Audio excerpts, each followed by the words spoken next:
I've long since made my peace with the fact that Nero Wolfe prefers orchids over most people and his beer cold, foamy, and served precisely at 4 p.m. He detests interruptions, detours, and the human race in general, except when it's feeding him roast duck or confessing to murder. So when the phone rang at 11:19 in the morning, cutting into his sacred orchid time, and he answered it, I knew two things. Something was seriously wrong. My lunch plans were about to be cancelled. I was at my desk in the office, finishing a report for a previous client who hadn't paid yet, when I heard the muffled bark from upstairs. Archie, get up here. Now. I took the stairs 2 at a time. Wolfe hates shouting, and the last time he called me like that, a Brazilian diplomat had fainted in the plant room. I expected drama. I didn't expect Broadway. When I reached the greenhouse, Wolfe was standing, not sitting, in front of a Paphiopedilum Rothschildianum that cost more than most people's used cars. In his hand, still trembling slightly, was the receiver. Who died? I asked. He gave me a glare that would have curdled cream. Miss Iris Ingram, he said, has vanished. From the theater. I blinked. Miss Iris who? Iris Ingram. 더 엔저누 인 더 플레이 셔락 홈즈 앤드 더 걸 WHO 베니시트 앳 미드나잇. A trifling dramatic performance. I am told. She is missing, and her sister believes it is not an act. Wait. You answered the phone. Voluntarily. Wolfe huffed. It rang during the critical moment of hand pollinating the lady slippers. I mistook it for a call from Theodore. It was not. It was Miss Beatrice Ingram, who spoke with such distressing clarity I could not disengage without appearing barbaric. Well, we wouldn't want that. She is on her way. To do what? Hire me. I gave him a long look. To find a missing actress who may or may not be doing a publicity stunt while dressed as a Victorian damsel. You hate theatrics. Precisely, he growled. And worse, she claims Iris vanished in the middle of a performance. I let that one hang in the humid air for a minute. Vanished on stage? She walked into a prop room set for a foggy London street, screamed, and didn't come out. When the other actors entered, she was gone. The door was locked from the inside, and there was no other exit. Since then, no sign. No ransom. No dramatic return. Well, I said, that sounds deliciously impossible. I'd love to see what Houdini would do with that one. Wolfe harumphed. You will, because I will not. You're not taking the case? I said she is coming to hire me. I did not say I would accept. Just then, the doorbell rang. Fritz, punctual as the sunrise, appeared below to announce, "A Miss Beatrice Ingram is here, Mr. Wolfe. She insists it's urgent." Wolfe turned toward me with a look of deep resentment. Bring her up. And just like that, the game, or rather, the performance, was on. She looked like the kind of woman who had grown up keeping secrets and decided, somewhere in her 20s, that it was safer not to trust anyone with them again. Miss Beatrice Ingram was tall, early 30s, slim in a black wool dress that probably cost less than it looked. Her gloves stayed on. Her voice didn't waver. But the kind of composure she had takes practice, and usually comes after something's already broken. She sat stiffly in the red armchair across from Wolfe, who, as expected, had returned to the sanctuary of his office. He'd glared at the clock when she arrived, as though it personally insulted him by reading 11:56. "I apologize for barging into your schedule, Mr. Wolfe," she began, with a voice that could butter toast but wouldn't let you borrow her knife. "But my sister is missing. No one at the theater is taking it seriously. The police are worse. They think she's run off for publicity." "Actors do," Wolfe said, pouring beer into a chilled glass as if that explained the species. "They vanish, emote, and reappear in time for reviews. Why is this different?" Beatrice's mouth twitched. "Because Iris was frightened. Terrified, actually. She said someone was watching her. Someone backstage. At first, she thought it was just the usual theater gossip. Then her dressing room was ransacked.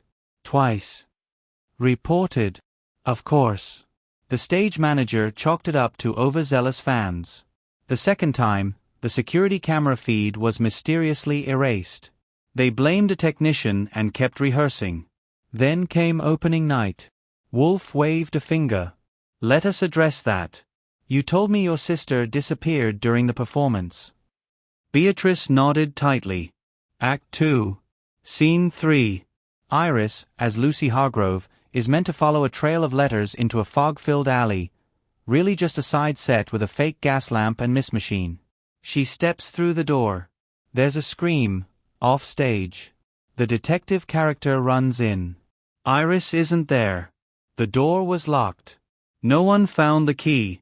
The set was surrounded by a solid backdrop and brick walls. No windows, no trapdoors. And she hasn't been seen since. Wolfe sipped his beer, glancing toward the ceiling as if questioning whether the orchids could solve this. And there were witnesses? A full house. But they thought it was part of the show. And backstage, 6 cast members, 2 stagehands, the prop girl, and a visiting investor named Frances Tamberlin. No one admits to seeing her after she walked into that set.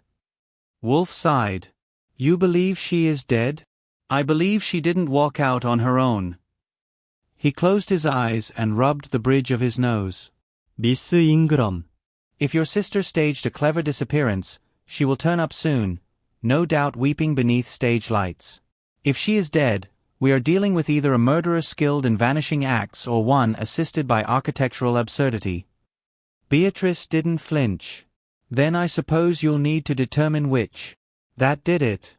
Wolfe groaned, out of habit, or drama, or both, and shifted in his chair. I am, madam, an expert in logic. Not illusion. But logic, she said softly, is the only thing that can explain what happened. I could practically hear the hook sink in. Wolfe scowled at me, as if it were my fault she'd said something that appealed to his ego. Archie, he said, we shall charge the standard rate for disappearances. Get her full list of suspects. I need names, roles, and irritations. Gladly, I said. And I assume you'll be staying home, communing with orchids and logic? Of course. I am not a detective. Emma Godin. I am a genius.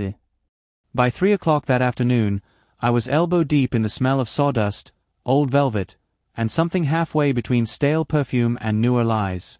The Harrington Street Playhouse was one of those mid-tier theaters that aimed for charm and landed on mildew. The kind of place where actors hung around even when they weren't rehearsing, hoping for someone to recognize them. I'd called ahead and told the stage manager, a guy named Del Sutter, that I was representing Nero Wolfe and needed a walkthrough of the set where Iris Ingram had performed her final vanishing act. That got me in. The Wolfe name usually opens more doors than a skeleton key in a haunted house. Del met me near the green room. 40-ish, bald except for 2 determined tufts above his ears. He looked like he hadn't slept since the second dress rehearsal. I don't know what you think you're going to find, he muttered, wiping his hands on a rag that once had a color. We already checked the props, the walls, the floors. There's nothing clever about it. She just disappeared. That's why I'm here, I said. To ask questions about things that make no sense. Theater's perfect for that, isn't it? He snorted and waved me through.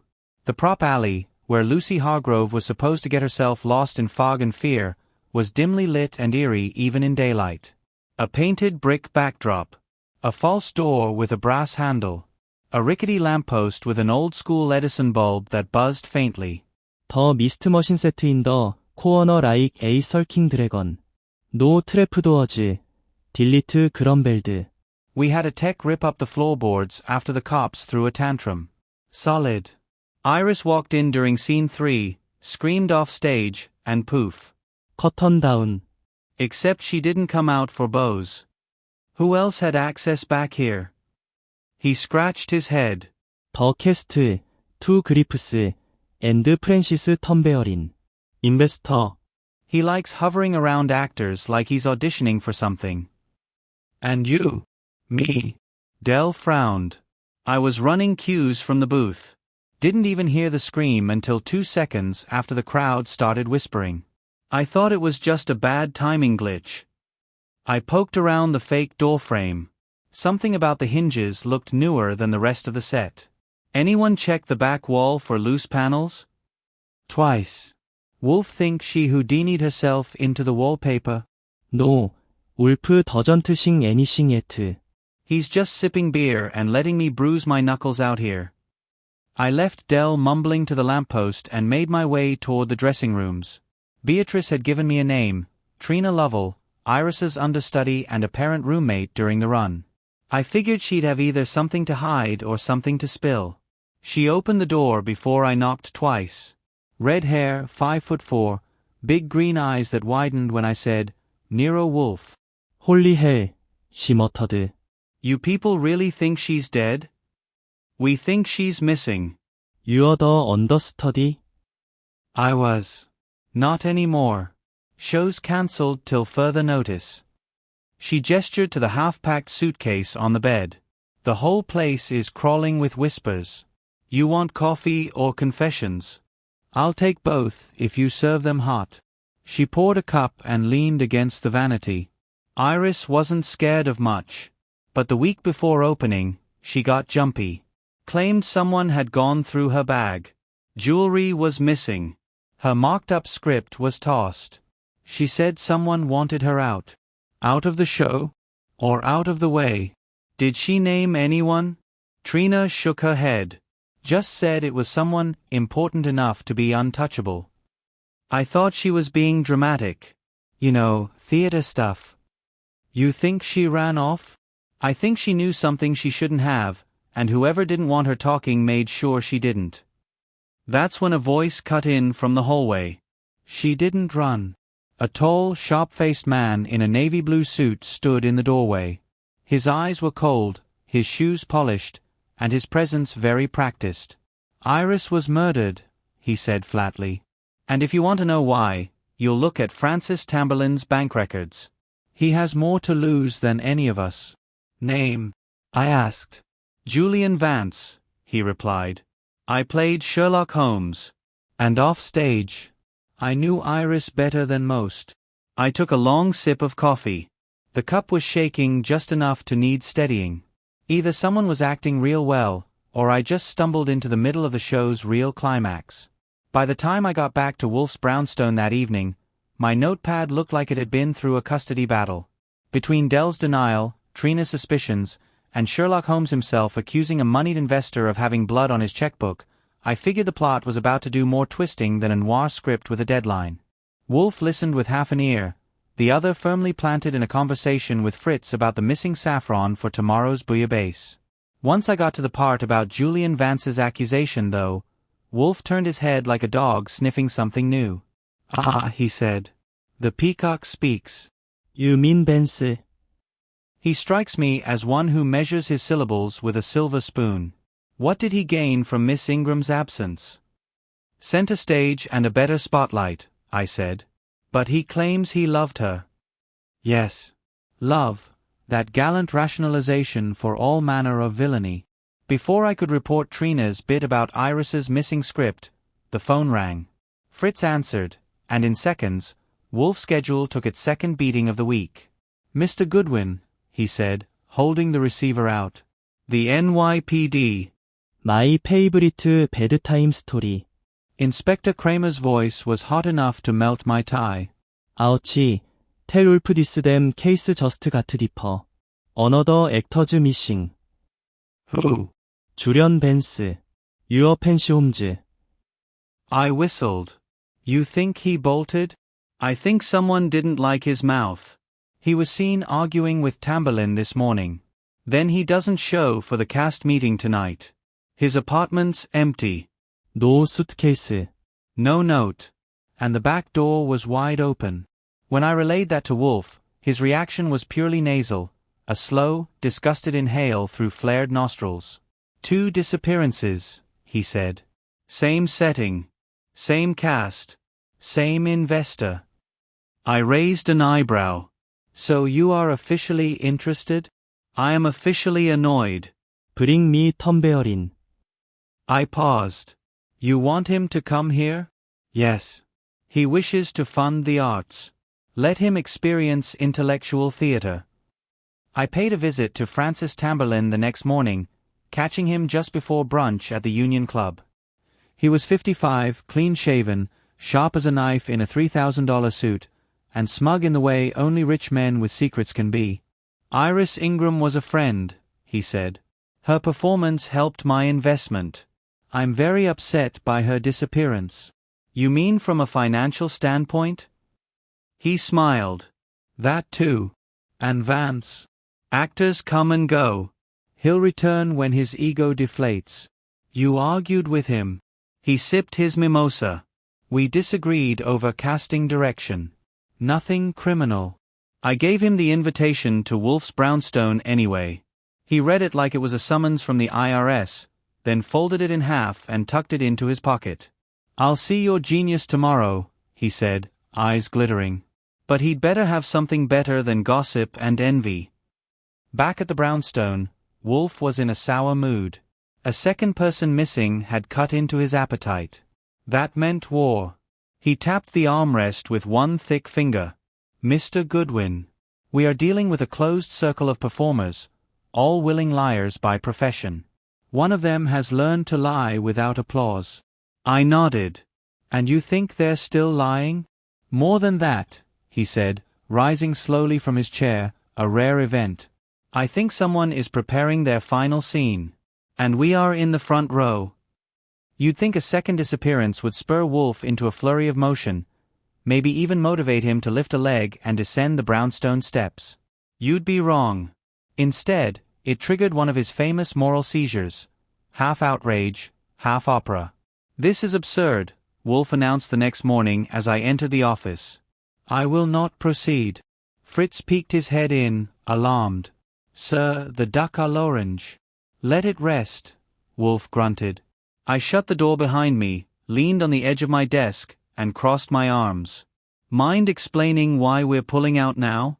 Seems to me things are finally getting good." "Because, Mr. Goodwin, the affair has turned theatrical." "It started theatrical. Now it is offensive." He shoved aside the newspaper. "Actor missing, Broadway play under investigation," and glared at me like I wrote the headline.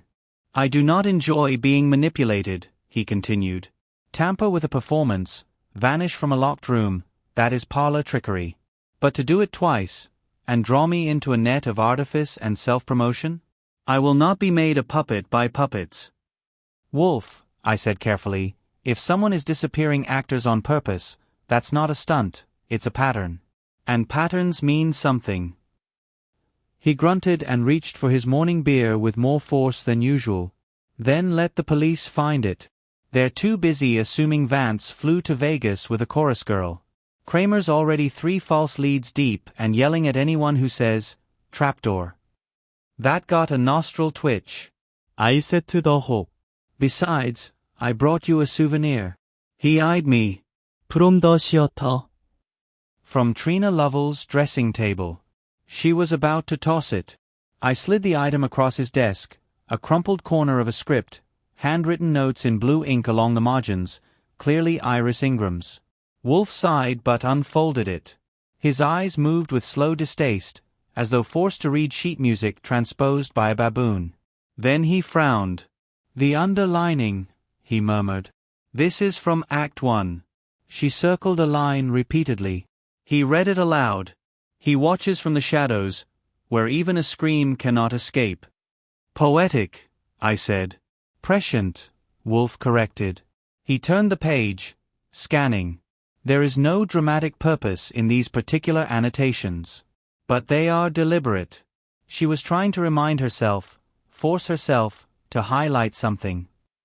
"라이 게이스레트." "Possibly." He stood, which almost made me check for tremors on the Richter scale. "I rescind my withdrawal," he declared. "But under protest." "Noted." "And Fritz," Wolfe called, "you may serve the duck. Let it not suffer further insult." That evening, Francis Tamberlin arrived. He came dressed like a senator and greeted Wolfe with the smirk of a man used to writing checks to avoid subpoenas. "I hear your reputation precedes you," he said smoothly. "It does," Wolfe replied. "I regret that yours follows you." They didn't shake hands. Tamburlaine took the red chair. Wolfe stayed behind his desk, surrounded by yellow notepads and a single orchid clipping. I took a seat near the wall, where I could observe both without playing referee. "What is it you suspect me of, exactly?" Tamburlaine asked. "Vanity," Wolfe said. "And perhaps more." Tamburlaine chuckled. Let me guess. I silenced Iris to protect my investment. "No," Wolfe said, sipping beer. "I believe you feared something more damaging than a failed show." 섬싱 아이리스 누. Something Vance repeated. And something you've now tried to erase twice. "You've got no evidence." "I don't require evidence," Wolfe said, "only motive, opportunity, and contradiction. Which, Mr. Tamburlaine, you wear like a tailor-made suit." Tamburlaine's jaw tightened. Wolfe leaned back. "You will return tomorrow. With the entire cast. We shall clarify this farce. I won't be threatened in my own city." "You already have been," Wolfe said mildly. "Twice."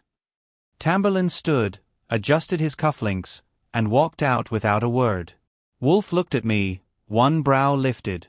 "Tomorrow," he said, "we end this." The next morning brought fog. Not the mist machine kind that made Iris Ingram disappear, but the kind that settled over Manhattan like a lazy hangover and made everything feel like a black and white movie. A perfect for a tist. Wolfe, of course, didn't notice. He was in his study, chin in hand, eyes on the script fragment like it had insulted his intelligence and he intended to press charges. Fritz had tried to tempt him with apple strudel. No dice. I was sorting through copies of cast bios when the mail arrived, one manila envelope addressed to Wolfe in crisp block lettering. No return address. No postage. Either hand-delivered or dropped in our box by someone who didn't want to be seen. I opened it. Inside, a photocopy of a document. A contract. At first glance, just another theater investment agreement, until I caught the names. Iris Ingram and Francis Tumberin. Dated 8 weeks ago. Clauses highlighted in yellow. Addendum scribbled at the bottom. Payment due in full upon first performance or rights revert to signee. Ulfried it twice. Then a third time. He didn't blink until he finished. "She owned it," he murmured. "She owned the script." "Wait," I said. "That play? She wrote it. Or co-wrote. This document indicates she had majority rights, silent, until triggered by first public performance." I leaned back. So Tamburlaine produces the play thinking he owns it, but once it opens, Iris gets leverage? "More than leverage," Wolfe said. Royalties. "Publicity. Control. And if she vanishes before opening night ends?" He nodded. "Her claim dies with her, or vanishes with her. Either way, he reclaims everything." "But why send this to us?" Wolfe held up the envelope. "Because someone wants us to know. Someone who wants Tamburlaine caught, but not by the police. Perhaps guilt. Perhaps strategy. Either way, it's a confession in disguise." I glanced at the copy again. "Think it's real?" Wolfe tapped the edge of the desk. "It is too precise to be a forgery, and too dangerous to remain hidden." Before I could say more, the phone rang. Fritz answered, then handed it to me with a grave look. "Archie Goodwin," I said. The voice on the line was sharp, hushed, and female. I recognized it instantly. Trina Lovell. "They're watching me," she whispered. "I found something. In Iris's old bag. Notes. Names. I didn't know who else to call." "Where are you?" "On my way to the theater. I hid them in my locker. Meet me there." The line went dead. I relayed it to Wolfe. "She's the understudy," he muttered. "The one poised to inherit the lead. Yet she risks exposure." She sounded scared. "She may well be. Go." 10 minutes later, I was in a cab bound for the Harrington Street Playhouse. The fog hadn't lifted. I had the weird feeling it wasn't going to. Inside the dressing room hallway, everything was dim and too quiet. The janitor gave me a lazy nod as I passed. Trina's locker was at the end. I knocked once. No answer. Then I called her name. Still no answer. I opened the locker. It was empty, except for a folded scarf and a single sheet of paper, half crumpled, barely visible in the corner. It read, "He told me not to speak, but someone else heard. I think Vance knows. I don't know who to trust anymore. If something happens to me, look for the line that wasn't hers." I stared at it. The line that wasn't hers. I turned around. Still no Trina. The air was thick, not just with fog now, but dread. Someone else had been here. Back at the brownstone, I handed Wolfe the note from Trina's locker with the caution you'd use passing a fuse to a man already holding dynamite. He didn't say anything at first. Just read it slowly, twice, then reached over and opened the drawer to his right. From it, he pulled out the fragment of Iris Ingram's annotated script I'd brought in 2 days ago. "Line that wasn't hers," he murmured. "This one." He pointed to the quote Iris had circled in blue ink. "He watches from the shadows, where even a scream cannot escape." "I thought she wrote that," I said. "Her script, her scene, her line." No, Wolfe's voice was quiet, but sharp enough to cut ice. "It doesn't fit." I blinked. "Doesn't fit the scene?" "Doesn't fit the tone. The phrasing. Even the spelling." He opened a small notebook where he jotted side-by-side comparisons. The rest of Iris's notes are in American English. Color, honor, theater. This line uses British spellings. Color, honor, theater, at least in her roughs, which Fritz located in the wastebasket and which I examined an hour ago. "You think someone else wrote it?" "More than that.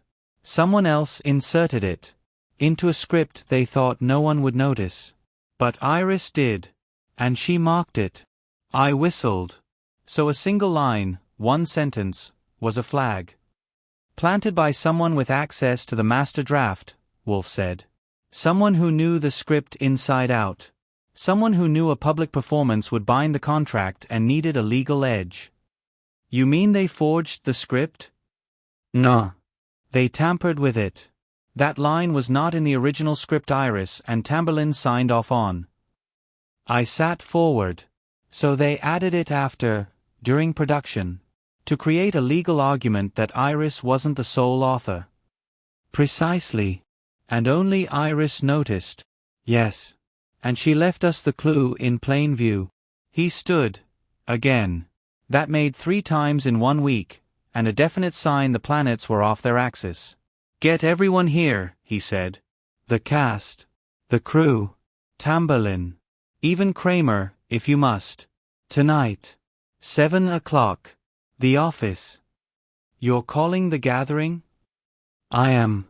Mr. Goodwin, we have been peering through fog. But now I see the shape of what lies beyond it." I paused. "And what shape is that?" Wolfe looked down at the script, then toward the orchid shelf. "Deceit," he said. "Wrapped in elegance. Staged with precision. But when the curtain falls, truth must still take a bow." If there's one thing that brings color to Wolfe's cheeks faster than an overcooked soufflé, it's Inspector Kramer barging into the brownstone with a warrant in one hand and misplaced confidence in the other. He arrived at 6:58 p.m., which was either punctual or a preemptive strike. He didn't knock. Fritz let him in before the doorbell could suffer. "Where is he?" Kramer barked, striding into the office like it was precinct property. "I've had enough of this backstage circus."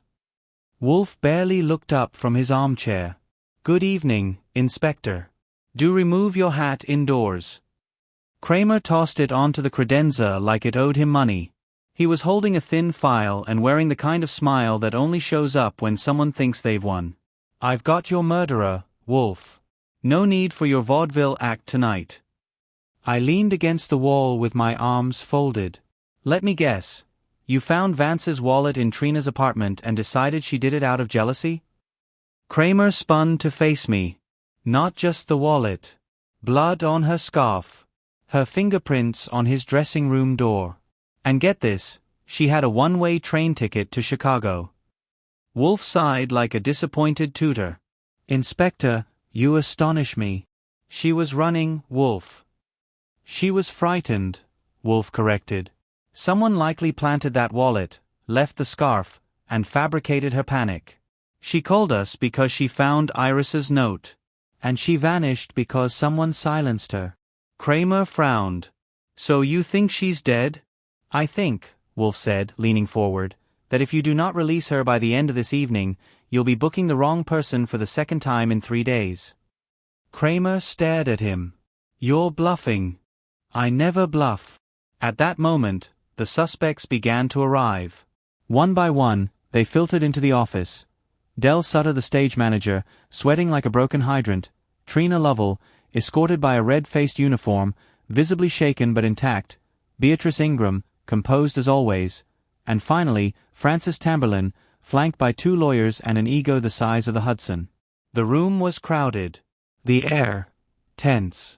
Wolfe didn't rise. He didn't need to. His presence filled the room from his chair. I thank you all for coming, he said. Mr. Kramer has attempted resolution by force. I, as ever, prefer logic. Tamberlin snorted. You're not the law, Wolfe. No, Wolfe said, but I am reason. And reason will prevail, tonight. Kramer looked around. You're really doing this? Wolfe nodded. I am. And if you value your badge, Inspector, you will listen before you close this case on the wrong corpse. Kramer grunted, crossed his arms, and leaned back. Wolfe shifted his gaze across the room. 2 people have disappeared, he began. One was staging a performance. The other was silenced before he could finish his own. Then he looked at me. Mr. Goodwin. Begin. And just like that, the curtain lifted, on the final act. There's a special kind of silence that happens just before Wolfe starts putting puzzle pieces together. Not just quiet. You get that all the time in New York if you wear headphones and ignore traffic, but the hush that drops when people realize their lives are about to be stripped naked and held up to the light. We had all the suspects in Wolfe's office, plus Kramer, doing his best impression of a bulldog waiting to bite but not sure who. Wolfe didn't stand. He didn't need to. The room revolved around him. Ladies and gentlemen, he began, hands folded across his middle, this is not a murder mystery. Not at its heart. It is a matter of authorship. That got a reaction. Some blinked, some scoffed, and Tamberlin, of course, smirked like someone who just realized the magician knows his trick. Wolfe continued, Miss Iris Ingram, by contract, retained controlling rights to the girl who vanished at midnight. Those rights became active upon first public performance. This performance occurred 3 nights ago, and within 15 minutes of her scene, she was gone. Beatrice Ingram leaned forward, voice calm. You think that's a coincidence? No, Wolfe said. It was orchestration. But clumsy. He turned his gaze to Tamberlin. You underestimated her intelligence, Mr. Tamberlin, and overestimated your ability to erase what she left behind. Tamberlin straightened in his chair. Are you accusing me of...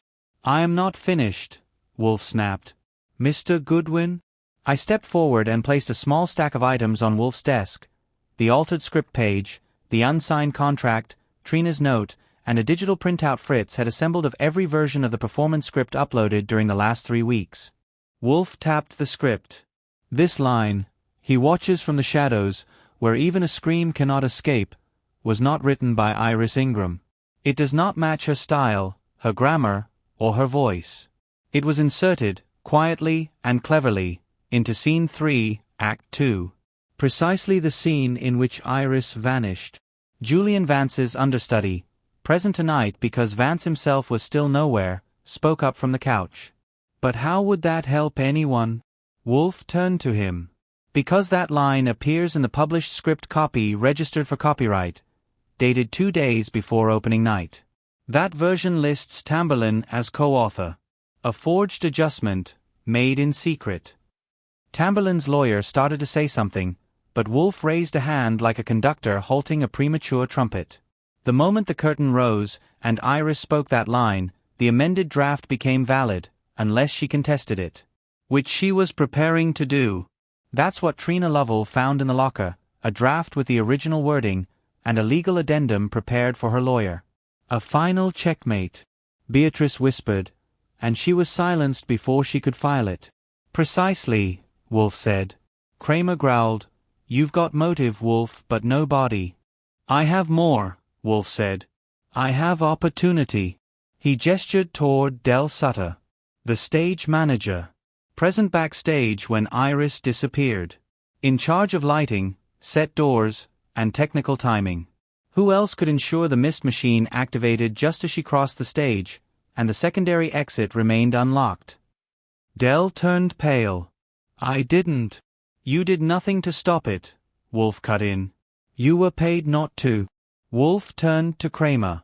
The forged script was uploaded from a private IP address registered to Tamberlin's production company. The signature block was inserted digitally, and Iris's name was removed from the co-authorship listing in the final paragraph. Can we prove that? Kramer asked. You already have, Wolfe replied. Your tech boys can match the metadata. If they haven't yet, they're asleep at their desks. 텀베어린 로즈. This is slender. No, Wolfe said. It's structure. He leaned forward slightly, the most effort he'd made all evening. You hired Iris because she was talented and naive. When she demanded fair credit, you tricked her into thinking she'd won. But she knew. She circled the line, left notes, and warned Trina. You tried to remove her. You tried to erase Vance when he confronted you. You used Del to orchestrate both acts. But you forgot the golden rule of theater. 에마어 텀베어린. Tamberlin's lip curled. Which is? Wolfe's voice turned cold. There's always someone in the wings. He nodded to Kramer. The inspector sighed like a man who'd just seen his weekend disappear. All right, he muttered. Francis Tamberlin, you're under arrest for conspiracy, fraud, and whatever else we can make stick. The cuffs went on without drama. Tamberlin didn't flinch. As he was led out, Wolfe leaned back and closed his eyes. By the time Kramer's boys had finished taking Tamberlin out the front door, quietly for once, the office felt like a theater after curtain call. Everyone sat still, processing what had just played out. Beatrice Ingram looked like she'd aged 10 years in 10 minutes. Trina was holding her breath like she was scared to let go. Del Sutter had vanished into himself. Only Wolfe looked unaffected. That is to say, smug, full, and moderately bored. I broke the silence. So, we're just gonna pretend we didn't gloss over a major detail? Wolfe raised an eyebrow. Which? I held up a hand and ticked off fingers. We know 텀베어린 orchestrated the vanishing act. We know Iris was a legal threat. We know Trina found a draft and almost followed Iris into the fog. But what happened to Iris? Alive, dead, stashed in a prop trunk. You skipped that part like a dinner course you don't like. Kramer spoon. And how do you know that? Because she left me a message. I blinked. She what now? Wolfe gestured to the scrap of script we'd obsessed over for the last few days. The note Trina found referenced a line that wasn't hers. But there was something else, a deliberate misspelling in the margin.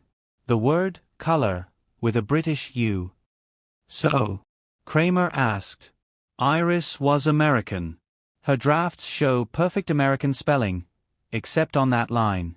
She didn't circle it just because it was suspicious. She misspelled it herself, as a signal. A signature. She was letting someone know, this isn't mine, but I see you. I narrowed my eyes. Okay, but that's not a location. No, Wolfe agreed. But the scarf Trina found? That was a plant, placed where it would be discovered. The wallet? Staged. The real clue was in the old script Trina almost threw out. He picked up the copy and opened it to the inside back cover. Look here. Written in faint pencil were 4 numbers. B14, 26. I stared at it. That a locker? Wolfe nodded. Basement level of the Harrington Street Playhouse. Locker 14, code 26. Kramer grunted. You checked it. I sent Mr. Goodwin this morning, Wolfe said. I held up my phone. It was empty, technically. Except for a burner phone, a prepaid credit card, and a receipt for a motel in upstate New York. Checked in under the name H. Watson. Paid for in cash. Wolfe leaned back, pleased with himself. She planned her exit, he said. When she realized Tamberlin had altered the script, she set the stage. She vanished in fog, left enough breadcrumbs to hint at the fraud, and waited for someone who could untangle it. Not the police. Me. Kramer folded his arms. You gonna tell me where she is? No, Wolfe said. Because I don't know. And I don't want to. She'll return when she's ready, with lawyers, no doubt. But for now, she is safe, and the man who tried to steal her voice is in handcuffs. Kramer rolled his eyes. You're impossible. Wolfe smiled. No, Inspector. I'm correct. Everyone trickled out slowly after that. Trina paused at the door. She really outsmarted them, didn't she? Yes, I said. And herself, a little.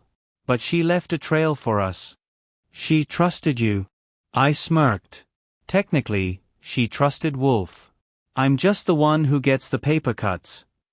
Later, back in the office, Wolfe picked up the script one last time. He watches from the shadows, he read aloud. Ghastly line. I nodded. Yeah. Doesn't have your rhythm. He gave me a long look. That's because it has none. Then he stood, groaned slightly, and headed for the dining room. Fritz, he called. We may proceed with dinner. And this time, I insist on silence during the meal. I leaned back in my chair, kicked my feet onto the desk, and smiled. Another case closed. Another killer caught. And somewhere, in a cheap motel near the Hudson, a playwright was probably rewriting the final scene, this time, with her name on it. The next morning, the brownstone was back to normal. That is to say, Fritz was clinking porcelain in the kitchen, Wolfe was nowhere to be seen before 11 a.m., and I had the office to myself, with a fresh pile of newspapers and a mild case of fatigue behind the eyes. The Gazette had done us the courtesy of keeping Wolfe's name off the front page. Kramer must have had a quiet word with the editors, or a loud one. Still, buried on page 5 was a neat little column. Producer arrested in Broadway authorship fraud, midnight play suspended indefinitely. Suspended. Not cancelled. Gotta love showbiz optimism. I was halfway through my second cup of coffee when Wolfe finally emerged. Black suit, yellow vest, frown fully loaded. He paused to examine the orchids in the corner. Fritz watered them an hour ago, I offered. They're not wilting. He grunted and made for his chair. Once seated, he opened the Times, skipped the headlines, and went straight to the book review. All was right with the world. So, I said after a beat, no regrets? No, he replied. The affair was vulgar, but intellectually tolerable. You solved it with a line of dialogue.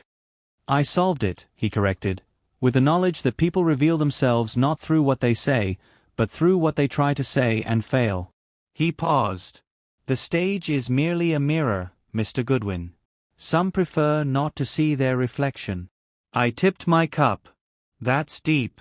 You want me to write that down? I do not. But you may tell Mr. Kramer when he calls to gloat about the confession Tamberlin gave last night. I imagine it was phrased without artistry. We sat in companionable silence for a while, just the ticking clock and the far-off clatter of Fritz prepping lunch. I finally said, You think Iris will resurface? She will. She's an author. They crave acknowledgement like moths crave flame. And Vance? Wolfe sighed. Likely halfway to Rio. His ego will not permit confinement. There was a knock at the door. Sharp, businesslike. Not a client's knock. Not the mailman's, either. I got up and answered. A messenger stood there holding a brown envelope. For Mr. Wolfe. I took it, tipped the kid, and closed the door. Wolfe didn't look up. What is it? I opened it. Inside was a single-typed page on clean, ivory paper. I read it aloud. Dear Mr. Wolfe, you were never meant to be part of this act, but I'm glad you stepped in. I left the breadcrumbs. You found the trail. Thank you for that. The next play will have my name on the poster, and no one else's. I'll send you tickets. Yours, Iris Ingram. Wolfe made a small sound, half hum, half exhale. Astute, he murmured. You think she's sincere? She was clever enough to fake her own vanishing without killing anyone. That's as sincere as this world permits. He set the letter aside and finally picked up his fork. Fritz, he called. We may dine now. I leaned back, smiled, and watched the steam rise from the cart. Another chapter closed. No fanfare, no curtain drop. Just the quiet satisfaction of a mind well used and a name signed at the bottom of the page. In Wolfe's world, that was the only applause that ever mattered. Wolfe always said that orchids demand patience, solitude, and a good beer. Come to think of it, so does he. 3 days after the big reveal, the brownstone had returned to its usual tempo, slow, steady, and stubborn. Fritz was humming in the kitchen, Wolfe was locked in the plant rooms with his botanical harem, and I was back at my desk, catching up on reports that no one but Wolfe would ever read. The newspapers had given the case a proper send-off. Broadway producer arrested in vanishing star hoax made front-page ink, along with a grainy photo of Tamberlin in handcuffs and Trina Lovell looking shocked in the background. The city, as usual, had already moved on. But Wolfe hadn't. Not entirely. Not until the Orchid House door opened late that afternoon and he emerged, eyes narrowed and fingers freshly stained with loam. He sat without preamble and stared at me across the room. You received the letter? I nodded. This morning. It was postmarked Albany. Wolfe gestured. I passed it over. The envelope was cream, the handwriting clean and precise. Inside was a small card. Mr. Wolfe, I have filed the necessary claim. The title is mine. The fraud is dead. And the play finally will live. Vance left the country. Let him have distance. I have truth. Your assistance was a lifeline. If I ever write a detective, I promise to base him loosely on you. Iris. Wolfe grunted. Modesty is not among her flaws. She earned the right to gloat a little. My hands. Fine. No more Holmes talk. The phone rang. Wolfe scowled at it like it had insulted his sense of order. I picked it up. Goodwin. It was Inspector Kramer. He sounded annoyed, which meant he was in good health. Tell Wolfe we got Vance's last plane ticket receipt. He's in Portugal. No warrants filed yet, but the tax boys are sniffing. He'll stay gone. I relayed that. Wolfe's only response was a nod. Then he stood, walked to the sideboard, and poured himself a beer. I suppose, he said slowly, we may now regard the affair as concluded. No lingering questions? He took a sip. No. Miss Ingram is safe. The play is hers. Tamberlin is detained. Vance is exiled. All threads accounted for. I grinned. Even the mysterious locker code? He arched an eyebrow. Don't patronize me. I leaned back in my chair, letting the silence fill the room. In Wolfe's world, there's no fanfare at the finish line. Just the knowledge that the machine ran properly. That the gears turned and clicked into place, no extra pieces left behind. He finished his beer, tapped his fingers twice on the desk, and muttered, Fritz. From the kitchen. Yes, sir. Dinner. Promptly. I looked at Wolfe. Same routine, huh? He didn't glance my way. Order is essential, Mr. Goodwin. Especially after disorder has been dispatched. And with that, he turned his chair slightly toward the window, folded his hands across his middle, and watched the sunset like a man who just filed a final chapter on the human condition. The case was over. Wolfe was fed. And I was already wondering what would walk through our door next.